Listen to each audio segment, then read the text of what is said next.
I realized at a pretty young age that I was not going to feed myself as a vocalist. But making harmony in a room for hours on end, the discipline of rehearsal, to me, that was like an escape, a meditative state. The Harvard Krokodiloes are billed as one of the oldest a cappella groups in the United States. But to Eliah Seton, president of Warner's New York-based distribution services hub Ada, their significance goes way deeper than that.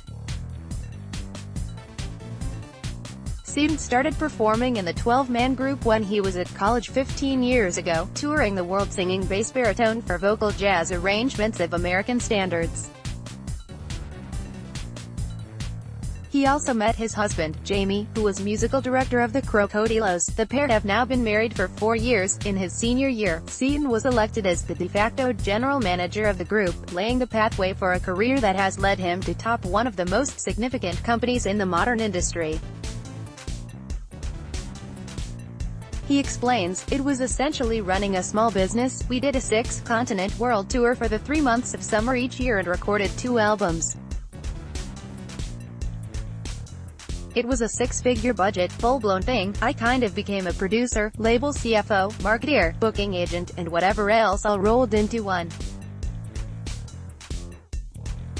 I didn't know what I was doing, but it taught me that I definitely wanted to run a music company one day. That's a vocation at which he's now doing rather nicely." In 2017, says Seton, Ada grew its global business between 20% and 25%, while the company's international, ex-US and ex-UK, revenues have tripled over the past 2 calendar years.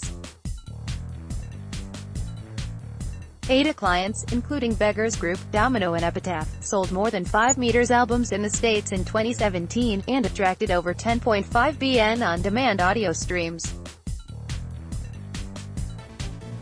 Seton has also won some landmark accounts since taking the hot seat at Ada in 2015, including worldwide catalog distribution deals with 12-Tone, Big Picnic, Cherry Tree, Platinum Records, Night Vision and, perhaps most notably, BMG, which just scored a #1 UK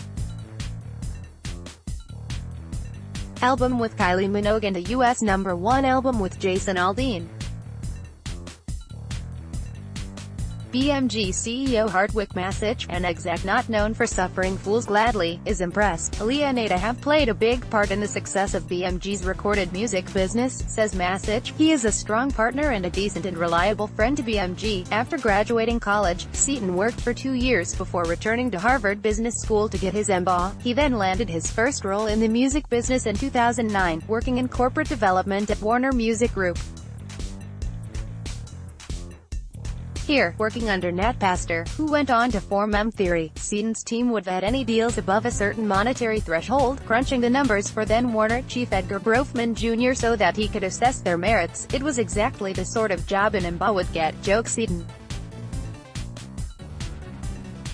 At that time, the world was upside down, post-recession. There were no jobs anywhere, let alone in music, and the industry was falling off a cliff. He adds, "My first mentor was Jeff Zients, entrepreneur and economic advisor to President Obama, and he always had this great line, 'Run toward the fire.' I knew that an industry which was tanking, with no investment dollars,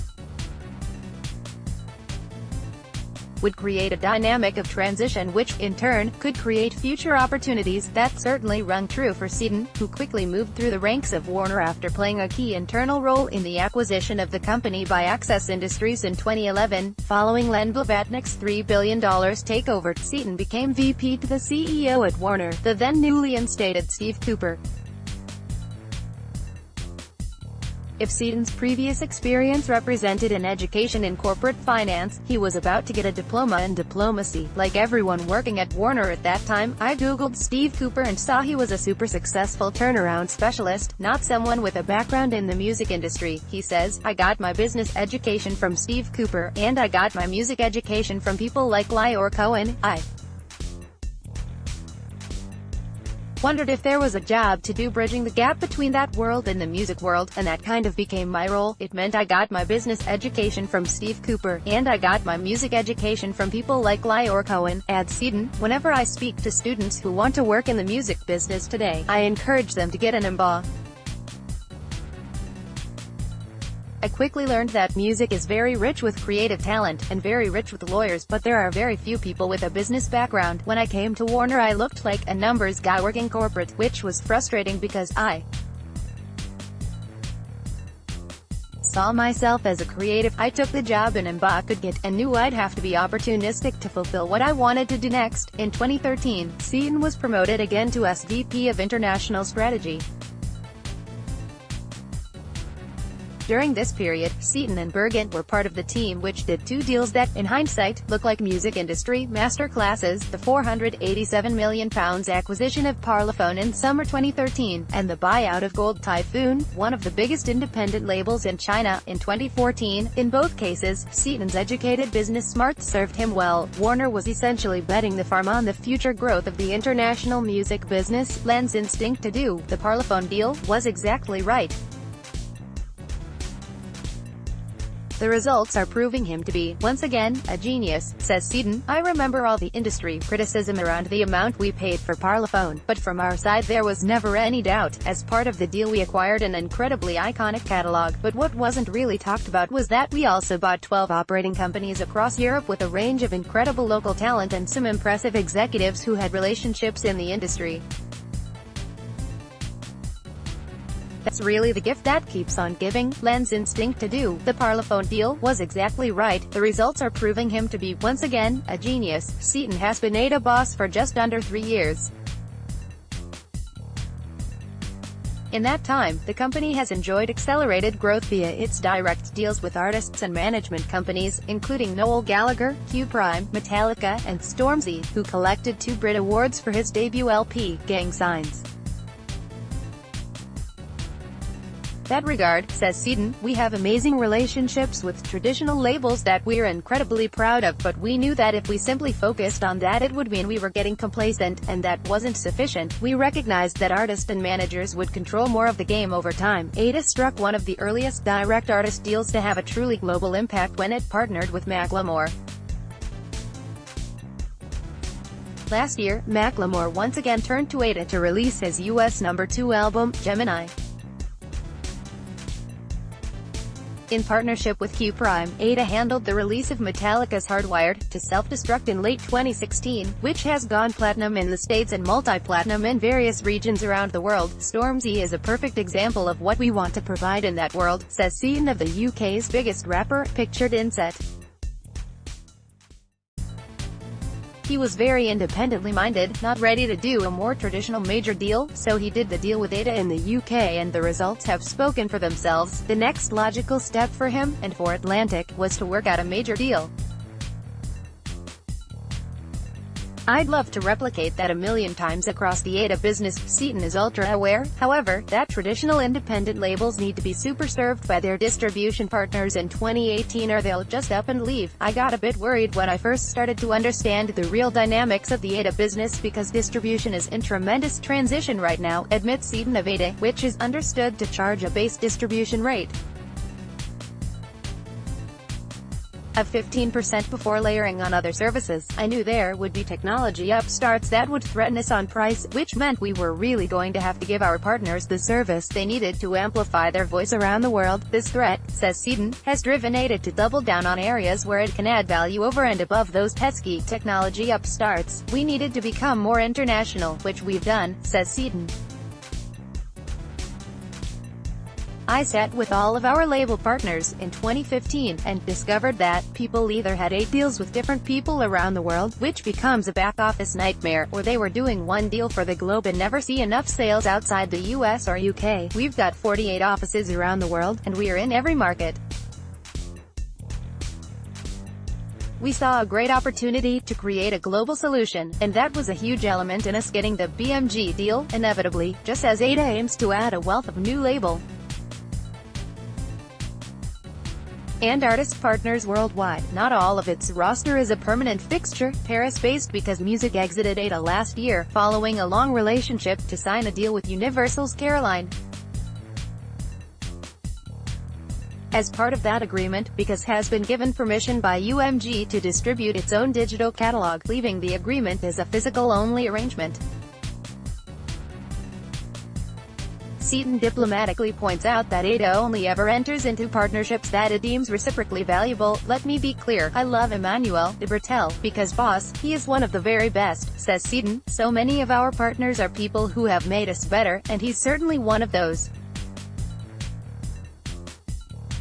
He's highly demanding and wants the best for his artists. Are we sad to see his artists go? Of course. But he was asking for a deal which, for us as a service provider, wouldn't have represented the right balance between working really hard for our partners and getting our dues. The fact that because owns its digital distribution may mean that it is in line for a payment from Merlin when, if the indie rights agency sells its shares in Spotify, and that's certainly a timely topic for Ada right now." On Monday, May 9, WMG CEO Steve Cooper confirmed that the major would pay a portion of its Spotify proceeds to distributed label partners, with the qualifier, if such a payout is included in their agreements with us. Seton's team layers on services to complement Ada's distribution network, including radio promotion, press promotion, radio publicity, sync, analytics and playlisting, and anything that might be value added to our partners. That last point, he says, mainly revolved around technology, and ensuring that Ada is investing to remain on the bleeding edge. To help achieve this progression, Ada is now treated internally at Warner as something of an incubation center for new technologies, both in the service it provides digital services, and in the tools it offers its clients. Warner wants to be an amazing home for labels and artists at every stage of their development. MBW has recently heard rumors of Warner and Ada using technology to expand into a DIY solution for unsigned artists. Is that true? Warner wants to be an amazing home for labels and artists at every stage of their development, comments Seton. Everyone, including Max, Lusada, Stu and Steve, have been very supportive of us exploring what's possible to keep us moving into the future. Seton's purview at Warner extends beyond Ada into other, adjacent areas of business artist development, including the recently launched U.S. label duo of Arts Music and Asylum. Arts Music, run by Kevin Gore, works across genres on which Warner's frontline pop labels aren't focused, including classical, Broadway, jazz and kids music. Voice recognition will help streaming truly scale and bring more attention to genres which have perhaps been a little underrepresented to date, says Seton. Asylum, under Kenny Wheatley, strikes singles-only deals with artists to test their mettle on streaming services. The US is ready for a trans-pop artist, and it's going to be Shay Diamond. The first, Ugly God's Water, was a platinum hit in the US, and a hip-hop-leaning roster is now branching out towards new horizons. One of the things I'm most excited about on Asylum is Shay Diamond, a new artist we recently signed who is a trans woman that was incarcerated for 10 years, says Seton. She's written her album with Justin Tranter and her music is magnificent. The US is ready for a trans pop artist, and it's going to be Shay Diamond. She's going to be a household name. As for Ada itself, 2018 is a big year, the 25th anniversary of the company. Ada originally launched 1993. Its founding president Andy Allen is quoted as saying the firm was designed to create a system with the same kind of visibility and safety and security of a national major, but scaled for independence. Judging by Ada's growth over the past couple of years, Seton is crushing that mission statement, but no one said that keeping it up will be easy. To distinguish itself both against the upstarts and heavy-duty competition like UMG's Caroline and Sony's The Orchard, Ada must consistently balance a thirst for game-changing new technology with the certainty that its long-term partners are getting premium global treatment. Says Seton, we are under no illusions. We know that our labels can go across the street and sign with a rival every 2 or 3 years. So, we need to be really good at what we do. Our artist and label partners need to feel, F***CK, these guys are killing it for us every day. Music business worldwide.